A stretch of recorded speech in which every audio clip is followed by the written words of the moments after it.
We are now going to watch some landmarks in the story of Blessed Joseph Vaz, the Apostle of Sri Lanka and the patron of Goa, and the greatest missionary Asia has produced.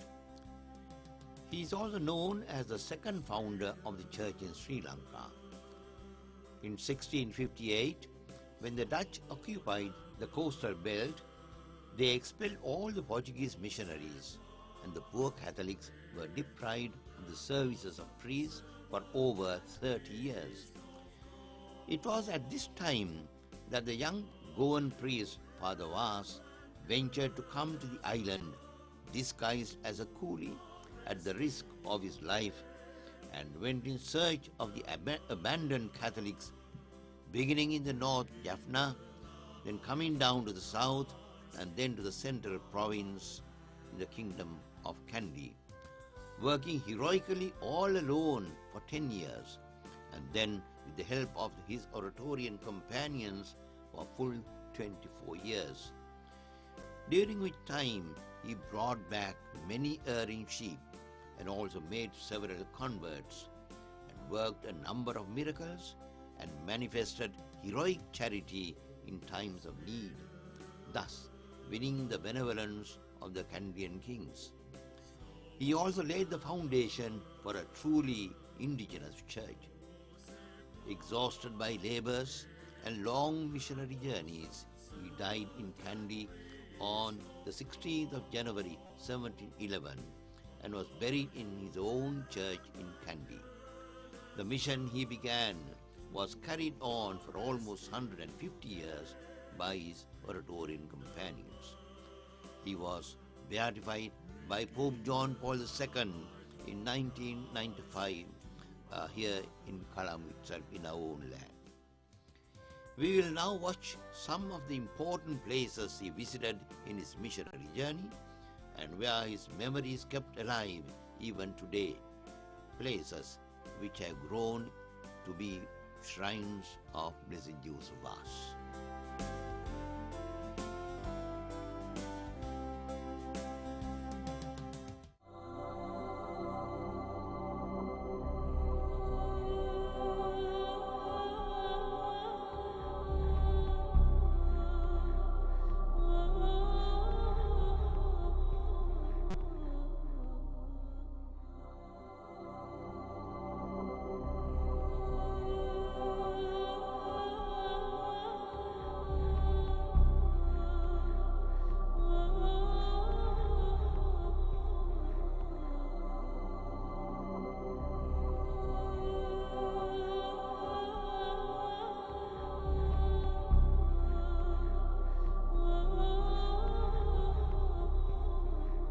We are now standing on very sacred grounds.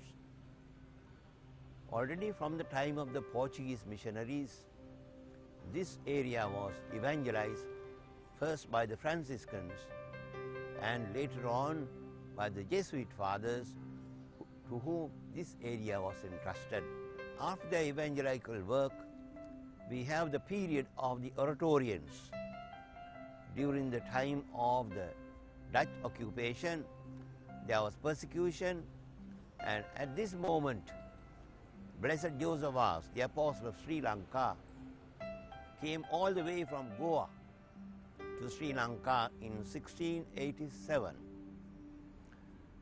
And following years, he did several missionary tours, and he has come to this area, which earlier was called, the whole area was Kammala. Kaimal, Kammala. This was a name that is mentioned so often by the missionaries. This was a main important center of their missionary activities. And later on, it became the center of one of his closest disciples, and the most famous disciple, Father Jacome Gonsalves, who established himself here. And the work that was entrusted to him to produce a Catholic literature, and which he did in a very excellent manner, making this his center and producing almost 43 books in Sinhala, in Tamil, and in other also some in Portuguese and so on. Therefore, this became more or less the center of Catholicism for the whole area. And it is said that during the time of Father Jacome Gonçalves, Christians used to gather, come all the way from the far distant south, Matara, Kalutara, to celebrate the feast of Easter here. They used to camp out and then watch all the passion plays that were staged here, and were able to take part in their Easter duties and take part in all the Easter celebrations.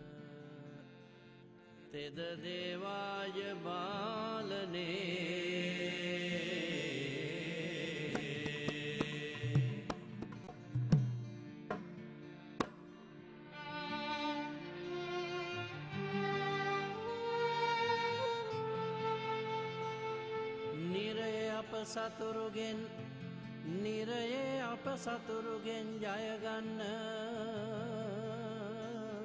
සාන්ත කුරුසේ අඩයාලමේ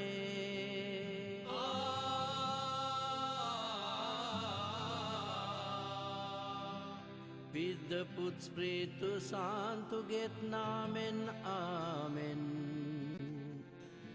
ජේසු.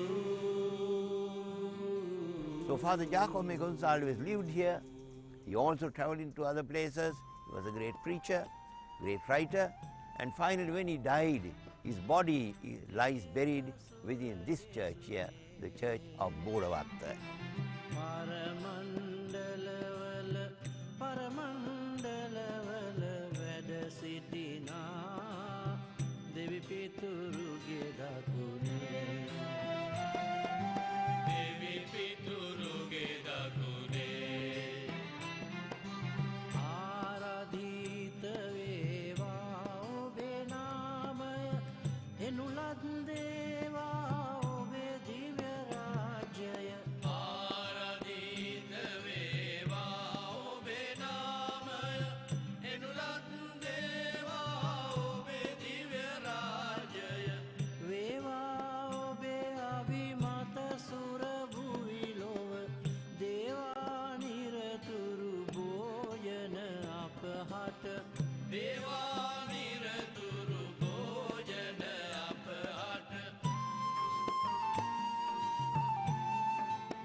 අපේ නායකරු අප හට ගෙවනුය තොස අපේ නායකරු හට අප ගෙවනා ලෙස අපේ නායකරු අප හට ගෙවනුය තොස යක්ෂ වින මායම් වල අප නොඇතේ. And as it was a center of missionary activity, from here there were several other missionaries later on who operated from here.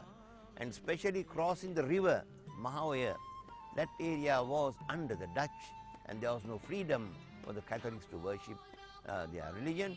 Therefore, on the sly, missionaries used to go into that area and also do evangelical work, disguised as in different forms. Father Joseph Vaz himself was a great man to disguise himself, maybe a bangle seller, maybe a servant accompanying, carrying the nobleman, whatever it be, in various forms of disguise. He went round to see the people who were abandoned, who had no succor. And therefore, this happened to be the center from which Catholicism spread all around here in this area, and also was a place where the Jacome Gonçalves produced a Catholic literature. So much so is today called the father of Catholic literature. After that, all along, this place has become a very important center of Catholicism, and the people of Bodavatta have a great regard for Father Jacome Gonçalves and Blessed Joseph Vaz, who was responsible in getting him down in 1705, and then who entrusted this work of producing Catholic literature, prose, verse, prayer books, hymns. All these things help to nourish the faith of the people of Catholics in Sri Lanka.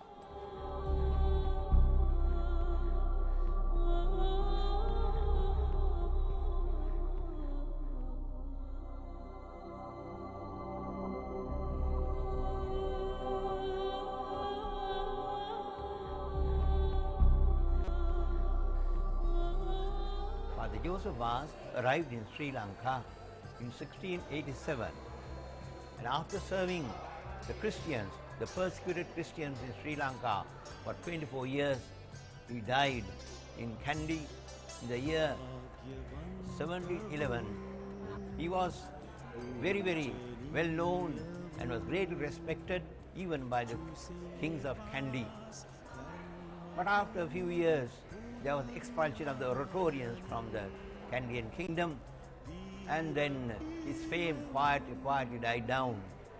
It was at this time that the church wanted to open an English school in this area of Venapur.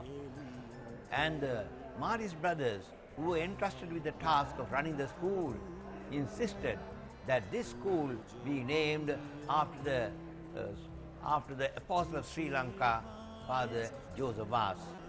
And therefore, this was built in 1934 as the very first institution that was dedicated to the name of this holy apostle, Venerable Father Joseph Vaz. And from that time it has grown from strength to strength, and today it is one of the national schools and one of the most outstanding schools in the island.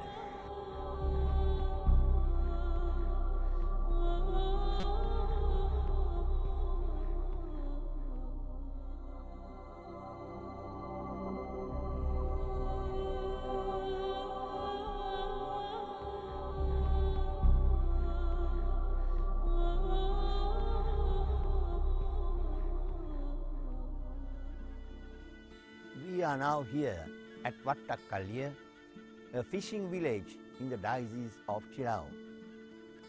This place is of historical importance as the church dedicated to Blessed Joseph Vaz here is the very first church to have been dedicated in his name, just the day after his beatification on 1995, January 21st.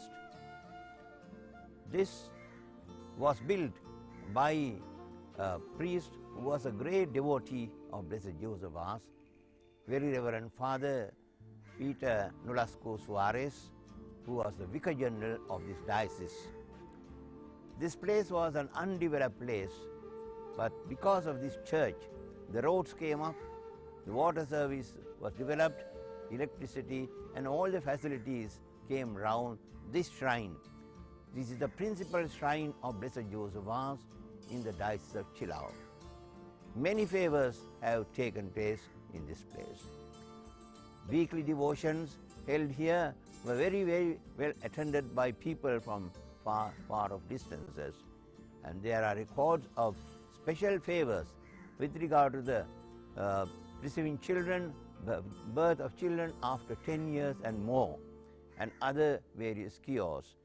So the people of this place love Blessed Joseph Vaz and is a source from which the devotion is spreading all around in the diocese. And therefore, it is a very, very important place, the shrine in the island with regard to the devotion of Blessed Joseph Vaz.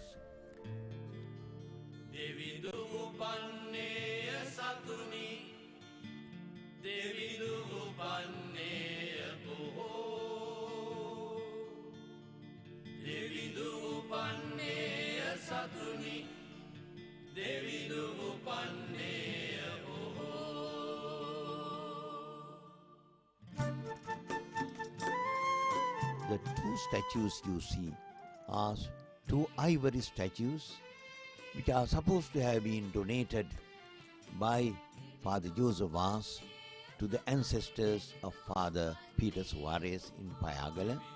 One is a statue of St. Anthony and the other is of Our Lady.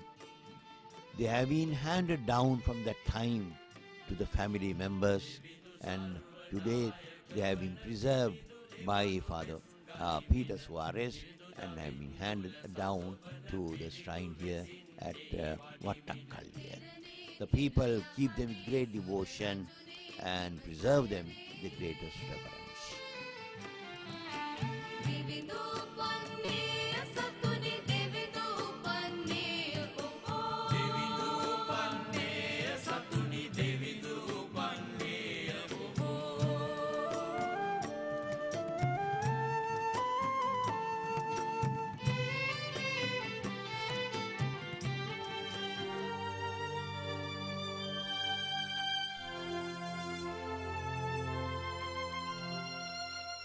The tomb that we see so close to the church of Blessed Joseph Vaz is the tomb of Very Reverend Father Peter Nolasco Suarez, the builder of the church. He was a great devotee of Blessed Joseph Vaz, and he had prepared the church and so that it was blessed by 2 or 3 bishops on the day just after the day of the beatification of Blessed Joseph Vaz.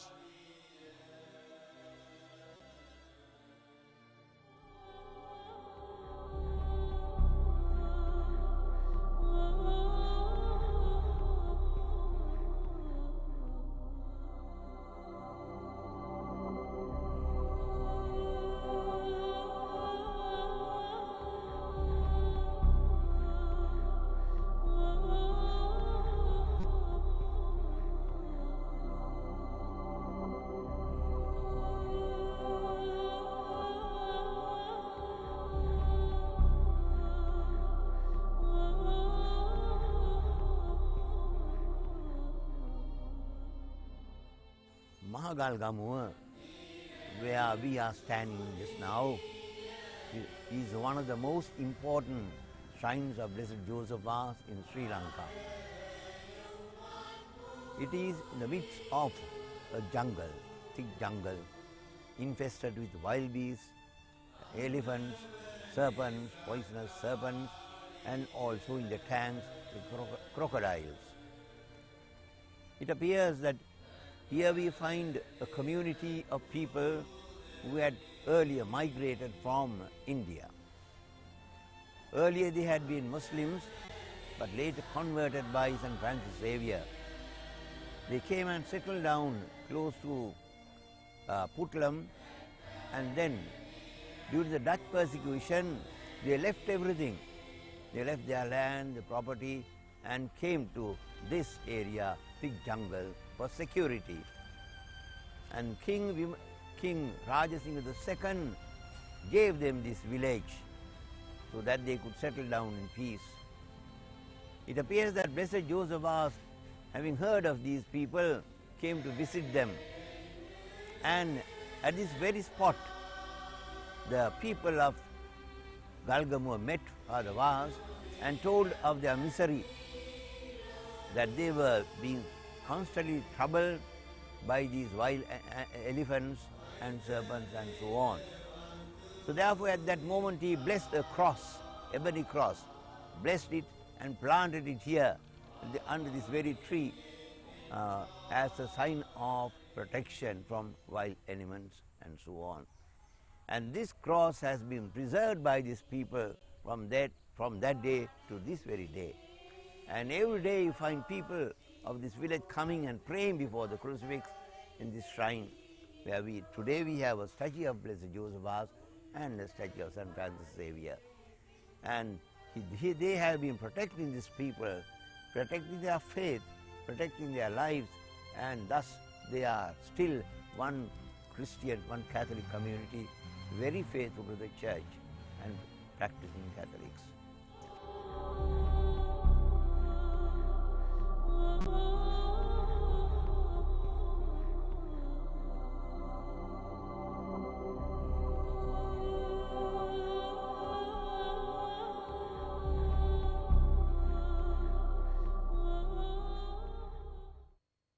Now we are standing in front of St. Anthony's Cathedral, Kandy.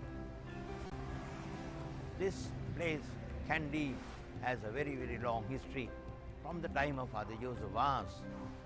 Even before, the Portuguese missionaries had been in Kandy, and when Father Joseph Vaz heard that there were Christians, Catholics in Kandy, he came here in 1690.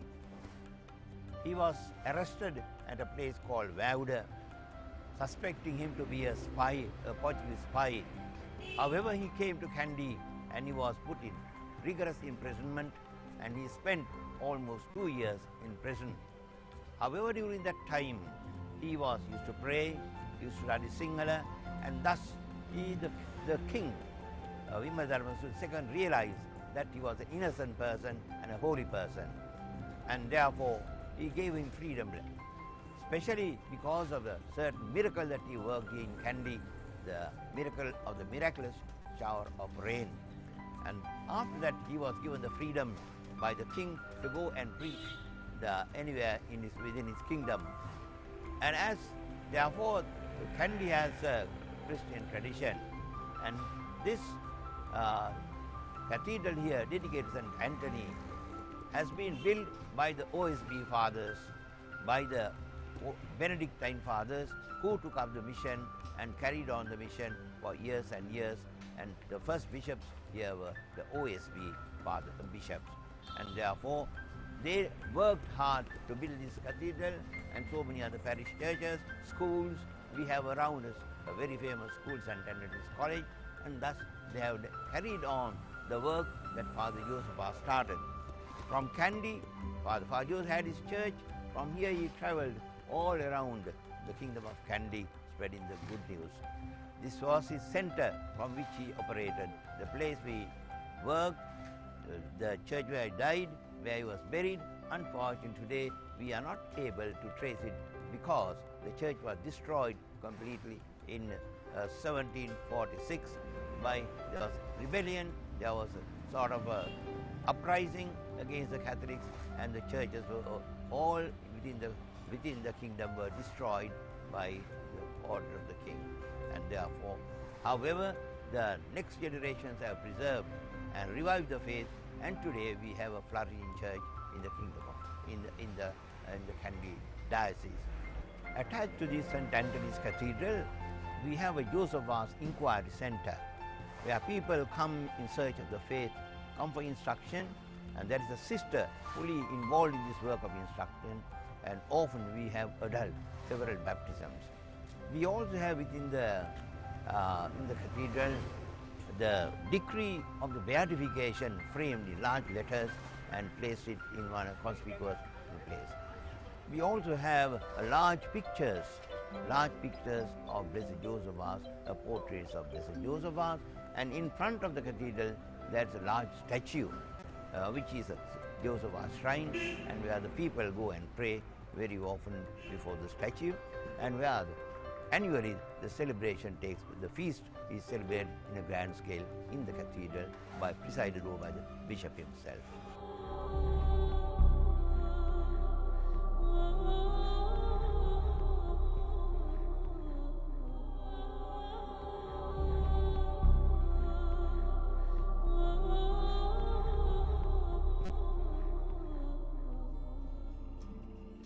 Pope Leo XIII was a great missionary pope. He understood that the future of the church in Asia depended on the formation of a local clergy. And thus, he entrusted the task of building a high national seminary for the formation of the future clergy in Asia. And the apostolic delegate at that time, Monsignor Michael Zaleski, after traveling all over India and Sri Lanka, chose and selected this spot in Amphitheatre in Kandy as the venue of this seminary. It was called the Papal Seminary, and built in 1893, declared open, and run by the Jesuit fathers of the Ranchi mission. They indeed laid a very strong foundation, and very soon the number of students grew, most of them coming from India, different parts of India, Tamil Nadu, Malabar, Andhra Pradesh, Goa, Bombay, from all these places, seminarians came for their higher education to this Papal Seminary. And in 1955, that seminary, the Papal Seminary, which was here for so many years, had to be shifted to India, because most of the students were from India, but they were meeting several odds and difficulties to enter into Sri Lanka after independence. Therefore, the bishops of India decided to shift the seminary to Pune, and I'm able to say that I was one of the students who crossed from Sri Lanka to India at that time in 1955. It was barren land there, unlike this beautiful scenery here in Kandy. But due to the hard work of the fathers and the brothers, they have now converted that Pune venue almost like this to this of amphitheatre grounds. Therefore, it was indeed a great work of Pope Leo XIII, foresight, vision to build this seminary here in amphitheatre. Once this became vacant with the shifting of the seminary to Pune, the Sri Lankan bishops, in consultation with the Holy See, declared this or established a national seminary which came to be known as the Seminary of Our Lady of Lanka. And therefore, now it caters to all the dioceses in Sri Lanka, 11 dioceses. All students came here until 1983-85. Because of this ethnic conflict, unfortunately the students from the north were not able to come down. Therefore, a new seminary was established in Jaffna, was St. Francis Xavier Seminary. Thank God, just now there are signs that once again most of the students will come to this National Seminary of Our Lady of Lanka with the establishment